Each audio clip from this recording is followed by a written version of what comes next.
Hello friends, नमस्कार। आप सभी को नमस्कार, सभी का वेलकम इस क्लास में। You all are welcome to this class. Live class में जितने स्टूडेंट्स ऑलरेडी ज्वाइन कर चुके हैं वो क्विकली कंफर्म करेंगे आपका ऑडियो वीडियो आपको एक्सेसिबल है। All students in the live class who have already joined, please confirm your audio video is okay so that we can start the discussion. तो मैं वेट कर रहा हूं आपके कंफर्मेशन के लिए।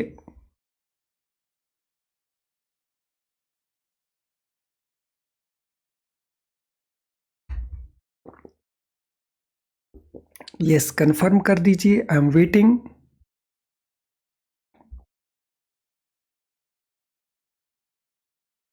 तो चलिए शुरू करते हैं आज का ये डिस्कशन।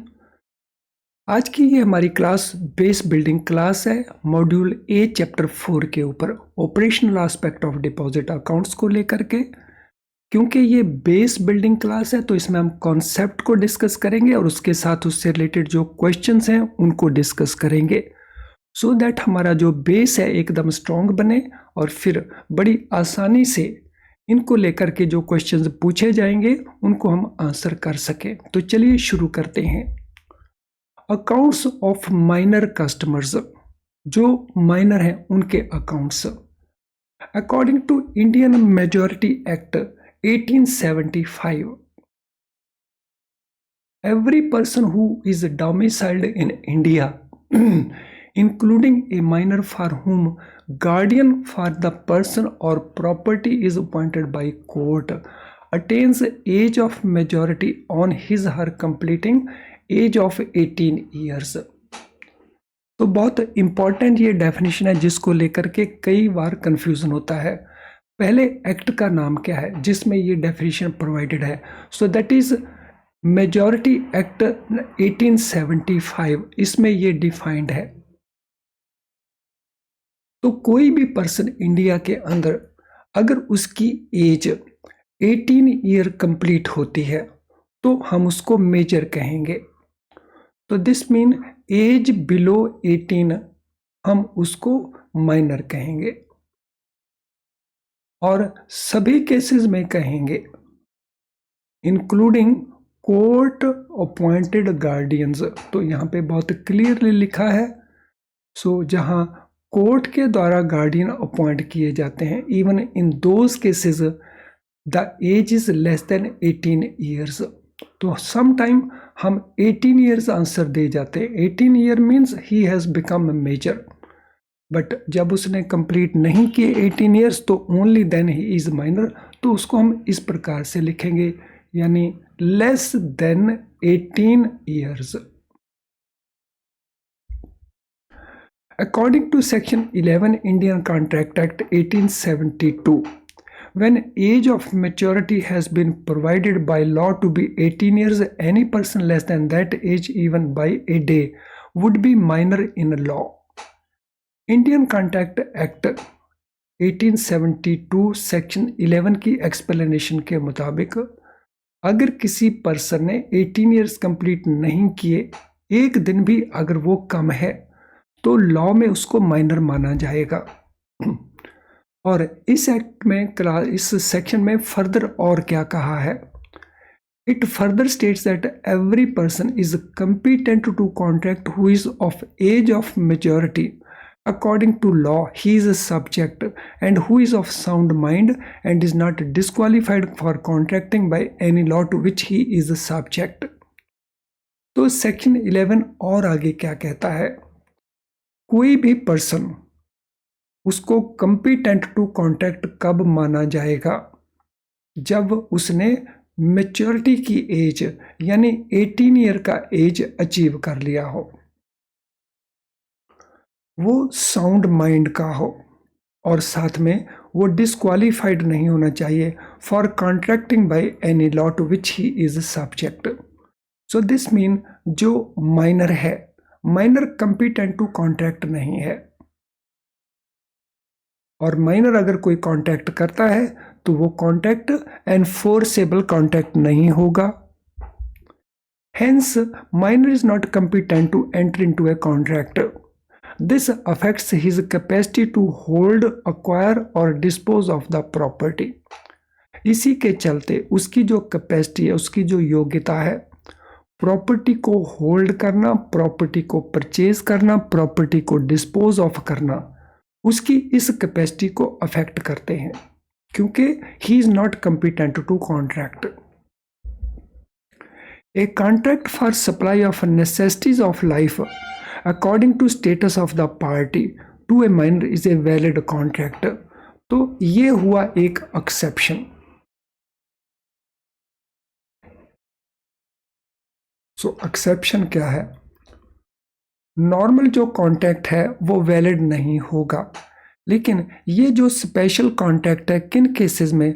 अगर उसको नेसेसिटीज ऑफ लाइफ सप्लाई की जाती हैं, और वो भी उस माइनर के स्टेटस के पॉइंट ऑफ व्यू से, जो उस माइनर का स्टेटस है उसके मुताबिक, तो वो कॉन्ट्रैक्ट वैलिड कॉन्ट्रैक्ट है। तो अगर कोई पर्सन उसको नेसेसिटीज ऑफ लाइफ प्रोवाइड करता है अंडर सम कॉन्ट्रैक्ट, तो वो वैलिड कॉन्ट्रैक्ट होगा, जिसके चलते माइनर की जो प्रॉपर्टी है उससे उस अमाउंट को रिकवर किया जा सकता है। उसमें माइनर जो है पर्सनली लायबल नहीं होगा। सो उसकी पर्सनल लायबिलिटी उसके लिए नहीं होगी, लेकिन उसकी जो प्रॉपर्टी है उससे उस अमाउंट की रिकवरी की जा सकती है उस वैलिड कॉन्ट्रैक्ट के मुताबिक। आई होप यहाँ तक जो कुछ भी हमने डिस्कस किया वो एकदम आपको अच्छे से क्लियर हुआ होगा। तो इसके लिए कमेंट बॉक्स में ज़रा कन्फर्मेशन डाल दीजिए that everything relating to minor so far is clear to all of you. So yes, confirmation एक दे दीजिए, वो भी comment box of the video में, चैट बॉक्स में नहीं, कमेंट बॉक्स में।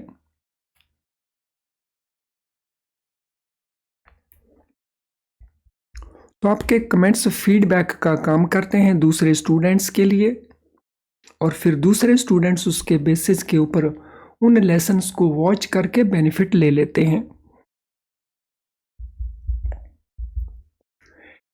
तो ये ऑलरेडी हम कर चुके हैं। Contract for supply of necessities is a valid contract. In the same way, a minor can also recover money from others if advanced, since minor can be beneficiary. In case of all other contracts, minor may be repudiating his promise or consent. तो इसी तरह से अगर minor ने किसी को advance दिया है, किसी को लोन दिया है,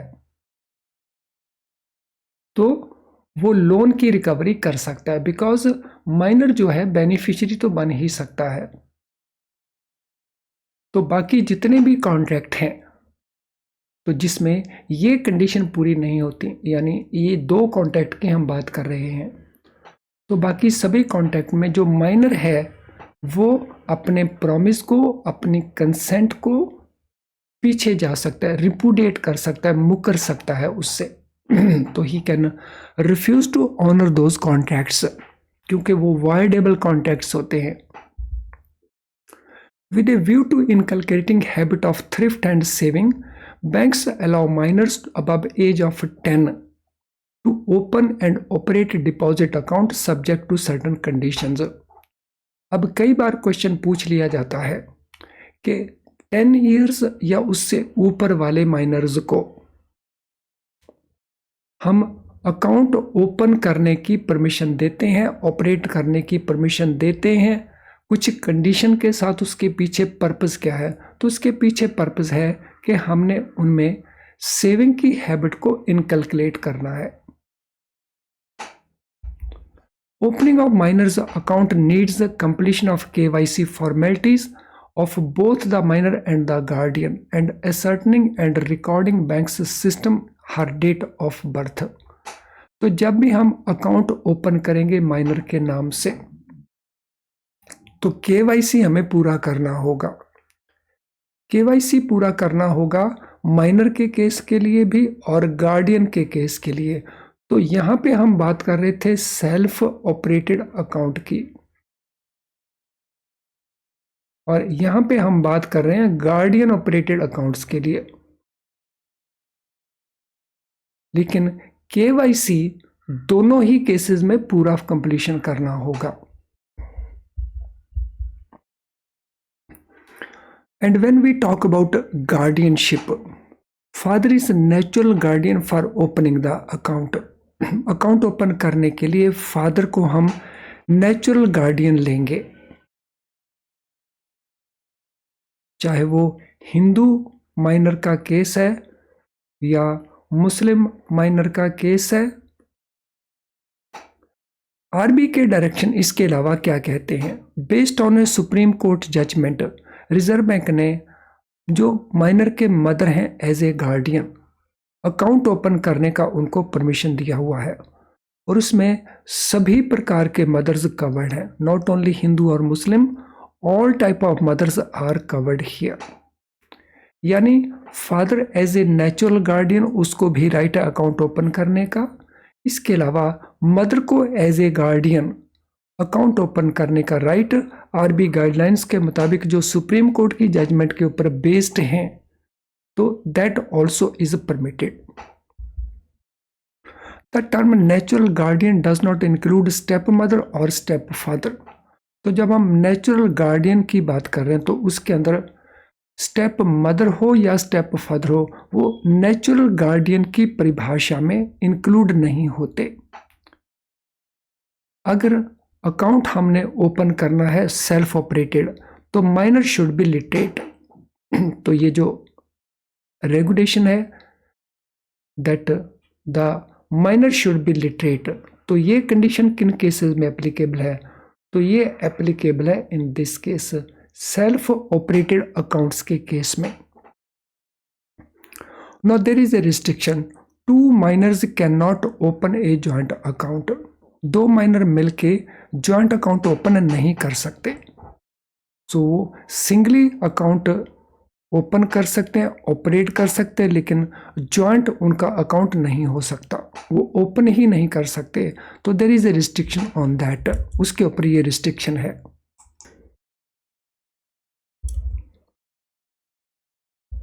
नो और क्या क्या एस्पेक्ट्स हैं माइनर के अकाउंट्स को लेकर के? RBI has allowed banks to offer facilities like internet banking, ATM and debit card to a minor, ensuring that minor's account will not be overdrawn.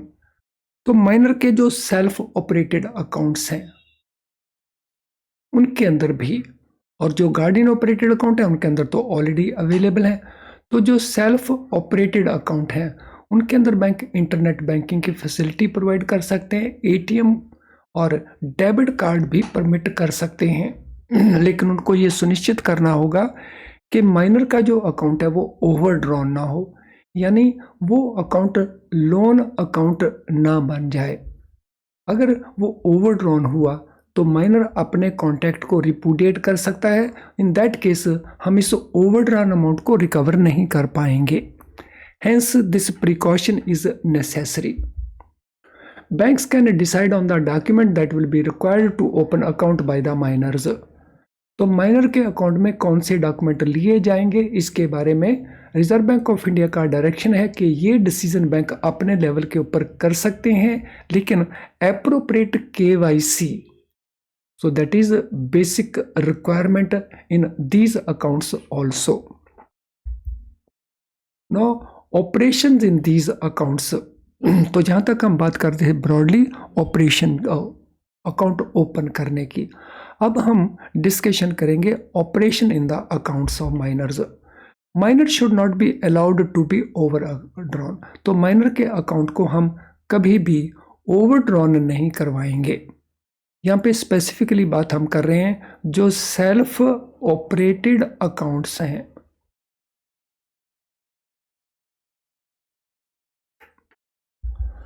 Section 26 of Negotiable Instrument Act provides that minor may draw, endorse, deliver negotiated negotiable instrument and such minor can draw a check.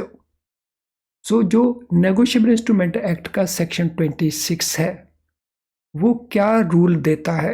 वो कहता है कि जो minor हैं वो negotiable instrument को draw कर सकते हैं, उसको एंडोर्स कर सकते हैं, उसको डिलीवर कर सकते हैं, मीन्स उसको नेगोशिएट कर सकते हैं, और इसी के चलते जो माइनर है वो चेक साइन कर सकता है।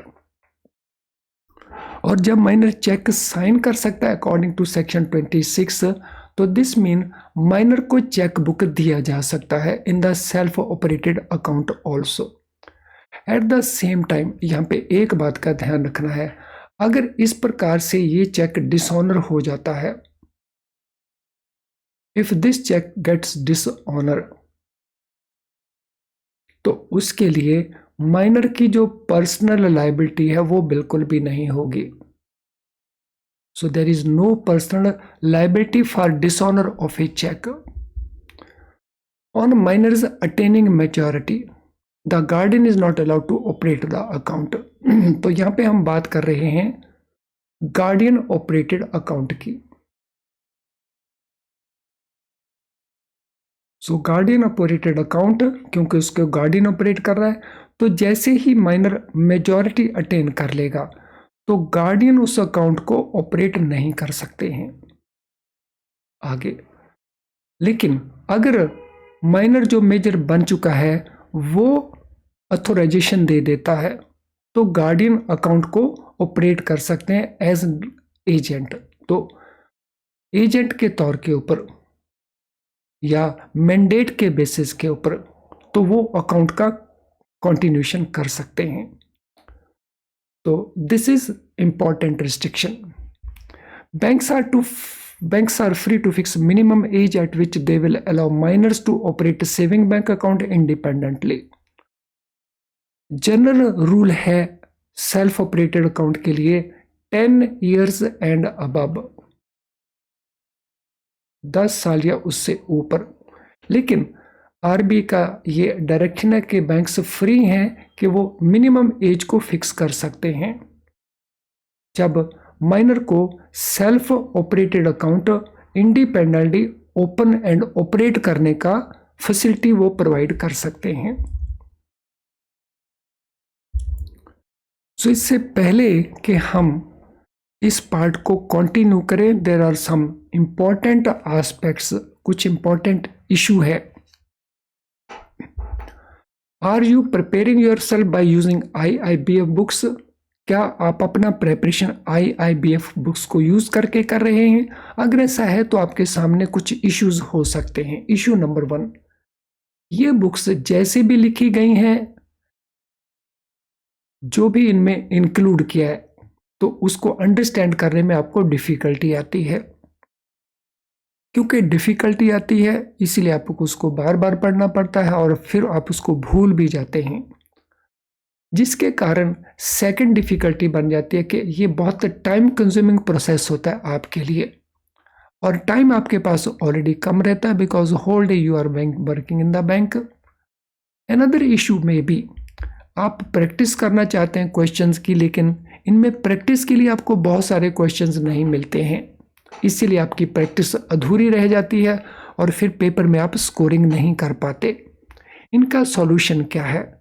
इनका सॉल्यूशन है हमारे best quality very low priced video lessons. इन वीडियो लेसन में जो हम कॉन्सेप्ट एक्सप्लेन करते हैं वो बहुत सिंपल बना के एक्सप्लेन करते हैं, जिससे आप उनको आसानी से अंडरस्टैंड कर जाते हैं और वो भी क्विकली अंडरस्टैंड कर जाते हैं और फिर देर तक आप उनको याद भी रख पाते हैं। यानी आपकी ये दोनों प्रॉब्लम्स हमारे वीडियो लेसन सॉल्व कर देते हैं। और प्रॉपर प्रैक्टिस करने के लिए हमारा जो क्वेश्चन बैंक है, जिसमें MCQs हैं, मल्टी चॉइस क्वेश्चंस, वो आपको काफ़ी हद तक प्रॉपर प्रैक्टिस करवा देंगे। एग्ज़ाम के पास जाकर के हमारे यहाँ आपको मेमोरी रिकॉल्ड क्वेश्चन भी अवेलेबल हो जाते हैं। तो अगर आपको इतना कुछ अवेलेबल है और वो भी बहुत लो प्राइस के ऊपर, तो then why not to use it. तो ये अवेलेबल कहाँ पे हैं? ये अवेलेबल है हमारी ऐप के अंदर या अवेलेबल है हमारी वेबसाइट के ऊपर। तो इनको यूज़ करें और अपने पास होने की जो पॉसिबिलिटीज़ हैं उनको इम्प्रूव करें। तो चलिए माइनर के अकाउंट्स को लेकर के और एस्पेक्ट क्या है। RBI has allowed banks to offer facilities like internet banking, ATM and debit card to minors, ensuring that minors account will not be overdrawn. तो ये तो ऑलरेडी हम देख चुके हैं। Bank can decide on the document that will be required to open accounts by minors. तो ये part भी हम नोट कर चुके हैं।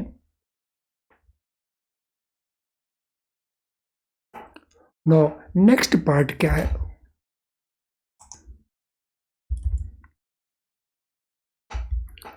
Operations in the account of minor. जो ऑलरेडी हम ऑपरेशंस को लेकर के डिस्कशन कर चुके हैं, ये उससे ओवर एंड अबव है। Ordinarily balance in such account are subject to maximum amount as decided by banks. अगर हम जनरल बात करते हैं कि क्या इन अकाउंट्स में मैक्सिमम बैलेंस के ऊपर किसी प्रकार की कोई लिमिट है, तो रिजर्व बैंक की साइड से ऐसी कोई लिमिट नहीं है, लेकिन बैंक्स अपने लेवल के ऊपर मैक्सिमम अमाउंट की लिमिट डिसाइड कर सकते हैं कि माइनर के अकाउंट में जो सेल्फ ऑपरेटेड अकाउंट है इन पर्टिकुलर, तो वो लिमिट बैंक अपने लेवल के ऊपर डिसाइड कर सकते हैं। In event of death of the minor guardian has to close the account. तो अगर माइनर की डेथ होती है तो उस केस में अगर वो गार्डियन ऑपरेटेड अकाउंट है तो गार्डियन उस अकाउंट को क्लोज करेगा और बैलेंस को विड्रॉ कर लेगा। तो ये गार्डियन ऑपरेटेड अकाउंट के केस में सिचुएशन है। On attaining majority erst while minor should confirm the balance in the account. तो जब भी माइनर मेजर हो जाएगा तो उसे बैलेंस कंफर्म करना होगा अकाउंट के अंदर, और फिर फ्रेश ऑपरेटिंग इंस्ट्रक्शंस बैंक को लेनी होंगी for operation by the guardian, and fresh specimen signature of erst while minor should be obtained and kept on record. तो फ्रेश ऑपरेटिंग इंस्ट्रक्शंस लेनी होंगी और साथ में फ्रेश स्पेसिमेन सिग्नेचर भी लेना होगा। तो यानी यहाँ पे एक बार फिर से प्रॉपर KYC इंश्योर करना होगा। कब? जब वो मेजॉरिटी अटेन कर लेता है। If guardian dies during minority of the account holder, अगर गार्डियन की डेथ हो जाती है अकाउंट होल्डर के, तो उस केस में जो बैलेंस है वो माइनर को पे किया जाएगा ऑन अटेनिंग मेजॉरिटी। तो जब वो मेजर हो जाएगा तब वो बैलेंस ऑब्टेन कर सकता है। तो ये प्रोविजन, ये जो लिखा हुआ है वो आपकी बुक के अंदर लिखा हुआ है, लेकिन जो लीगल प्रोविजन है वो भी मैं आपको बता देता हूं। तो अगर गार्डियन की डेथ हो जाती है तो next guardian with proper KYC उस अकाउंट को ऑपरेट कर सकते हैं। तो जब माइनर की डेथ हो जाएगी तो गार्डियन बैलेंस को विड्रॉ कर लेंगे, लेकिन अगर गार्डियन की डेथ होती है, गार्डियन ऑपरेटेड अकाउंट्स की हम बात कर रहे हैं, तो नेक्स्ट गार्डियन उस अकाउंट को ऑपरेट कर सकते हैं। So that is the legal position. लेकिन बुक में क्योंकि ऐसे लिखा गया है और बुक से ही आपको क्वेश्चंस आने हैं, तो आपने आंसर इस पैटर्न के ऊपर देने हैं। इनफैक्ट आपकी बुक में कई सारे एस्पेक्ट ऐसे हैं जो लीगल सिचुएशन के साथ इन कॉन्ट्रास्ट हैं। तो चलिए अब हम उन क्वेश्चंस को करते हैं जो इससे रिलेटेड क्वेश्चंस हैं। तो this is first question. According to Indian majority act, when does a person domiciled in India attain age of majority? 16 years, 17 years, 18 years और 19 ईयर्स। इंडिया में डोमिसाइल्ड रहने वाला कोई भी पर्सन एज ऑफ मेजॉरिटी कब attain करता है? Yes, it is 18 years. Option C is our answer. What is effect of minors incapacity to enter into a contract? Minor की जो कैपेसिटी है कि वो कॉन्ट्रैक्ट में एंटर नहीं कर सकता है, तो उसका इफेक्ट क्या है? Minor can hold, acquire, dispose of property. Minor can enter into contract for supply of necessities of life. Minor can recover money from others if advanced. Minor may repudiate his promise और consent. तो effect क्या है minor की incapacity to enter into contract? His capacity to enter into contract, उसके ऊपर impact क्या है, उसका इफेक्ट क्या है? उसका इफेक्ट है कि माइनर अपने प्रॉमिस को या जो कंसेंट उसने दिया उससे कभी भी मुकर सकता है, वो उसको वो रिपुडेट कर सकता है। तो उसकी इनकैपेसिटी का ये इम्पैक्ट है।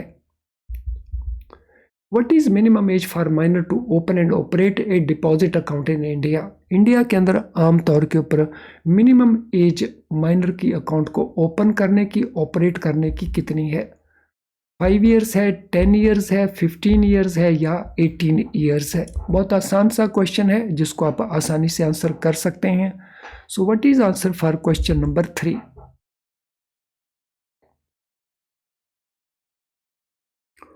सो क्वेश्चन नंबर 3 में आंसर हमारा बनता है 10 ईयर्स। अगर कोई बैंक चाहे तो age can be different also, तो ये ऑलरेडी हम स्टडी कर चुके हैं। Who is natural guardian for opening minors account? Minor के अकाउंट को ओपन करने के लिए नेचुरल गार्डियन किसको मानेंगे? फादर को, मदर को, स्टेप फादर को या स्टेप मदर को? अकाउंट ओपन करने के लिए नेचुरल गार्डियन कौन हो सकता है?